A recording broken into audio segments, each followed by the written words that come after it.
Estamos diante das ruínas do templo da época romana. Aqui, este lugar é conhecido como a Porta de Hulda. Esta escadaria que você pode observar aqui nesta apresentação nos mostra o lugar onde tantos peregrinos, viajantes que vinham a Jerusalém entravam para ir ao templo e ali se purificavam e ali buscavam uma proximidade em relação a Deus. Certamente nós podemos imaginar o que isso significava na antiguidade diante de caso de pessoas que tinham tantos problemas, males e dificuldades e que esperavam em Deus para que os seus problemas e dramas fossem resolvidos. Nós temos aqui atrás as ruínas de uma época que tem a ver com o chamado Beit Hasheni, ou a segunda casa, o segundo templo. Esse segundo templo que fora reconstruído na época de Ageu e Zacarias, no século VI a.C., foi reconstruído e ampliado por Herodes.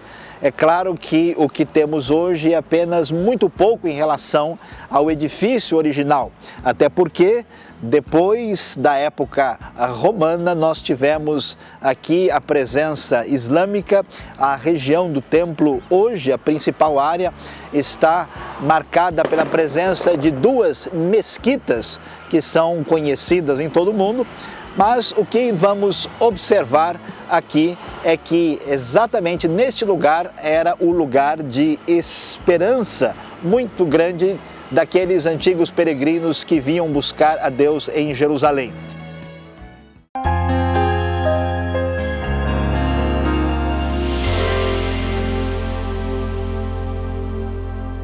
Olhando para Atos capítulo 3, depois de termos visto a maravilha da ação de Deus no início da igreja cristã, dessa comunidade que recebe o Espírito Santo e agora vai começar a proclamar este poder que existe no nome de Jesus Cristo. Pois então, exatamente aqui nós vamos encontrar o relato de que Pedro e João vão ao templo na hora da oração e ali encontram um homem que é mendigo e aleijado. E o texto faz questão de mostrar que ele é um aleijado de nascença. E quando eles estão se aproximando do que é chamado de Porta Formosa, você vai poder, através desse estudo especial de Atos dos Apóstolos aqui no Rota 66, entender um pouco mais sobre a realidade do templo. Mas a questão é que nós não temos uma definição absoluta de onde ficava essa Porta Formosa.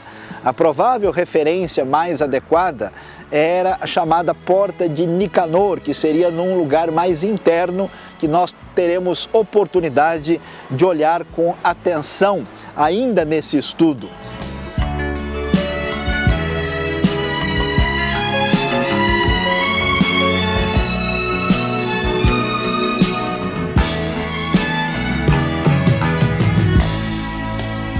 E o que nós vamos ver é que este homem desesperado pede ajuda, pede esmola, ajuda financeira para Pedro e João, e nesta hora surge algo especial. Vendo que aquele homem tinha fé para ser curado, Pedro ordena que ele se levante, e na mesma hora ele é curado, se levanta e começa a correr e a saltar e mostrar que o milagre tinha acontecido na sua vida. É impressionante nós observarmos alguns detalhes que aparecem aqui. Em primeiro lugar, o texto quer nos mostrar de fato que se trata de um milagre extraordinário. Não é alguém que melhorou de uma dor ou que tinha um determinado pequeno problema. Não, é alguém que é aleijado desde o nascimento e que recebe uma cura completa. Depois nós vamos observar que o texto faz questão de mencionar que através do nome de Jesus, que é uma das coisas importantes no livro de Atos, a ideia do nome como referência a Cristo, este nome foi que curou, porque o poder de Cristo, o poder da sua ressurreição. Agora, por causa da presença do Espírito Santo na vida dos apóstolos da igreja primitiva, esse poder continua em ação. Esse é o poder que traz vida, portanto é capaz de curar, não só de curar, como até mesmo dar vida para aquele que já morreu. Esse poder se manifesta mostrando sinais milagrosos para comprovar esta palavra dos apóstolos, dizendo com clareza que é verdade, Jesus Cristo é o Messias, Jesus Cristo é o Senhor dos senhores, Ele ressuscitou e o seu poder está em ação, fazendo esse milagre extraordinário. E assim nós vamos observando como no livro de Atos, especialmente no início, nós temos uma espécie de enfoque de euforia, de alegria, de comemoração. Por quê? Porque o Espírito veio, a igreja está cheia de poder, as conversões estão acontecendo, os milagres de Deus estão acontecendo e o mesmo poder que acompanhou o ministério de Jesus agora está presente na vida dos apóstolos. Esta realidade emocionante, extraordinária, nós vemos aqui e retomamos aqui esta realidade histórica a partir daquilo que você pode ver quando falamos de Atos dos Apóstolos, capítulo 3, neste estudo especial do Rota 66.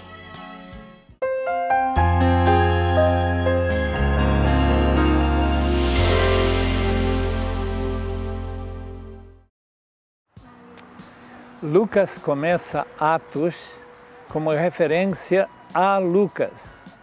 Interessante essa referência, diz assim no primeiro versículo: em meu livro anterior, Teófilo, escrevi a respeito de tudo que Jesus começou a fazer e ensinar. O que isso pode nos ensinar e mostrar é que Atos é uma continuação da atividade de Jesus. Mesmo que ele foi assunto ao céu, mesmo que ele esteja reinando sobre tudo, com toda a autoridade, à destra do Pai, ele ainda mostra seu poder aqui na terra.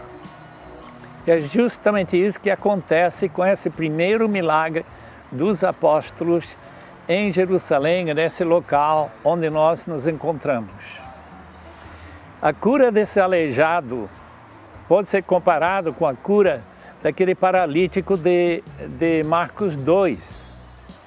É interessante que o poder de Jesus, em ambos os casos, é aplicado a uma pessoa que, desde muito tempo, nunca andou, mas instantaneamente levantado, pula e atrai muita gente para ver o que está acontecendo. Milagres como esses chamam nossa atenção porque são marcas do reino. Lucas deixa isso muito claro no Evangelho, e aqui nós vemos novamente quando Jesus, fazendo este grande milagre, Pedro faz uma referência à volta de Cristo, quando as coisas vão ser transformadas, quando haverá alívio e descanso. E essa referência à pessoa de Jesus, nesse texto de importância sobrenatural para todos nós, porque estamos tratando do envolvimento de um poder que não é visível, não é um poder que pode ser manipulado, é um poder que depende inteiramente da vontade perfeita de nosso Senhor e Salvador. Portanto, quando, pela graça de Deus, um milagre como esse ocorre, e não somente ocorreu no livro de Atos, mas também ocorre hoje, nós podemos confiantemente depender do Senhor como aquele que vai aplicar a lição desse milagre para nossas vidas.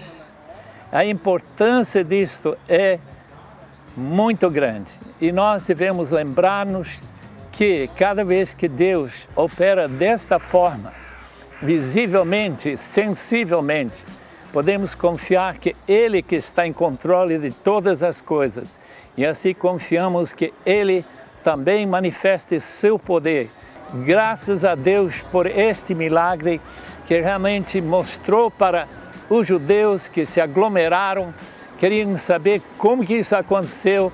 E Pedro diz, por que isso surpreende?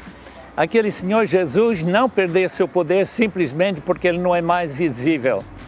E através da oração em nome dEle, nós podemos realmente confiar em curas, podemos confiar que Ele faça como Ele quer. Ele é Senhor da vida. Os nomes que Ele ganha aqui são de grande importância também. Em nome de Jesus Cristo, isto é, o ungido de Deus, o Nazareno, aquele que era o justo de Deus, aquele que Deus escolheu, aquele que é o servo do Senhor, Ele que está operando este grande milagre.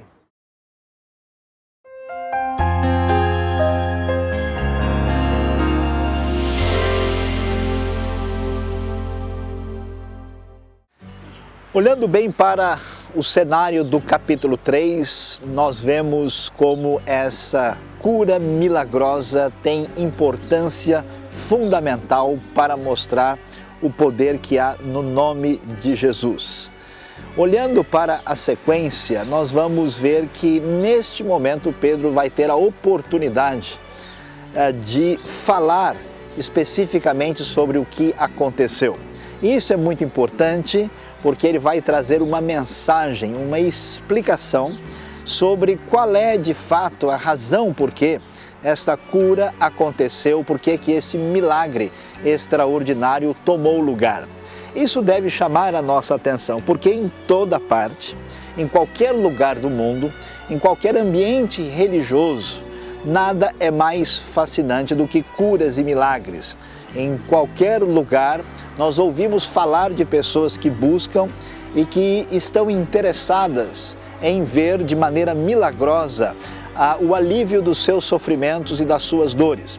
Mas o grande problema é que a questão mais importante da vida não está relacionada apenas com o alívio de uma dor momentânea. Por isso, mesmo que as curas e milagres aconteçam no Novo Testamento, e particularmente no livro de Atos, é necessário entender o que significam esses sinais, o que significam esses milagres. Por isso, Pedro vai tomar a palavra e mostrar que aquele Deus que é o Criador dos céus e da terra, o Deus que interveio na história de Israel, o Deus responsável pela vinda de Jesus Cristo, seu Filho, Deus que o ressuscitou e que está agindo por meio deste poder, Ele é o responsável por isso. Mas a razão daquilo que aconteceu é para mostrar quem é a pessoa de Jesus e como ele vai ser apresentado como Senhor da vida e como é aquele que nos traz vida eterna e salvação. Continue acompanhando esse estudo porque você vai ouvir na sequência mais detalhes sobre esta mensagem, esse sermão, a pregação especial de Pedro depois da cura do mendigo aleijado na Porta Formosa do Templo em Jerusalém.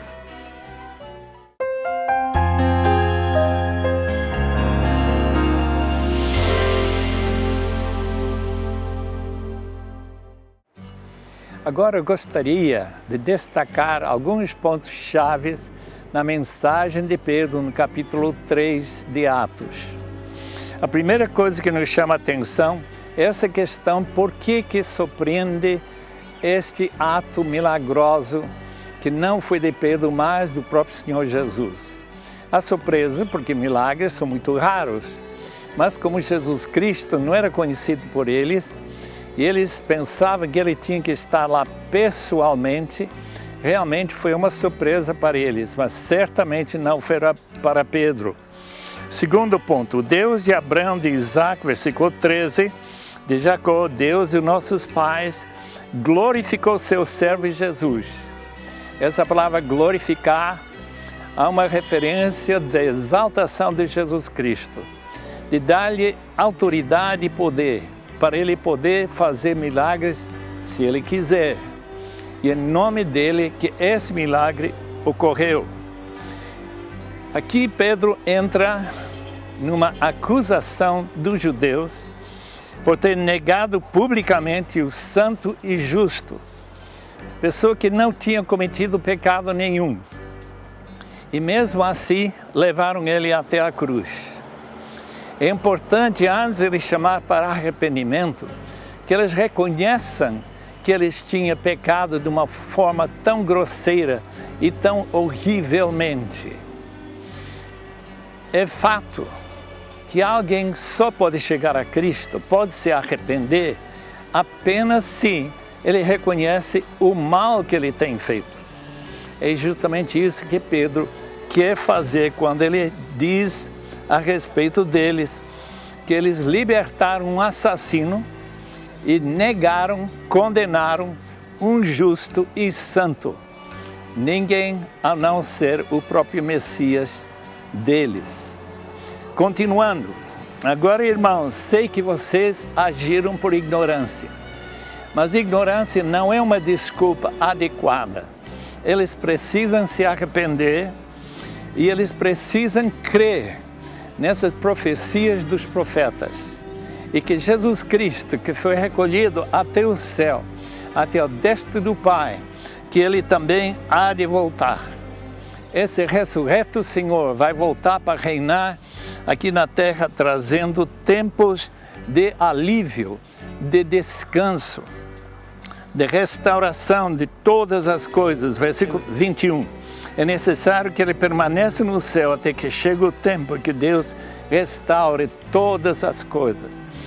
Meus amigos estudiosos desse livro de Atos, como é importante ter fé e confiança que esta promessa da parte do Senhor vai ocorrer e talvez vai ocorrer rapidamente, muito mais rápido do que nós imaginamos.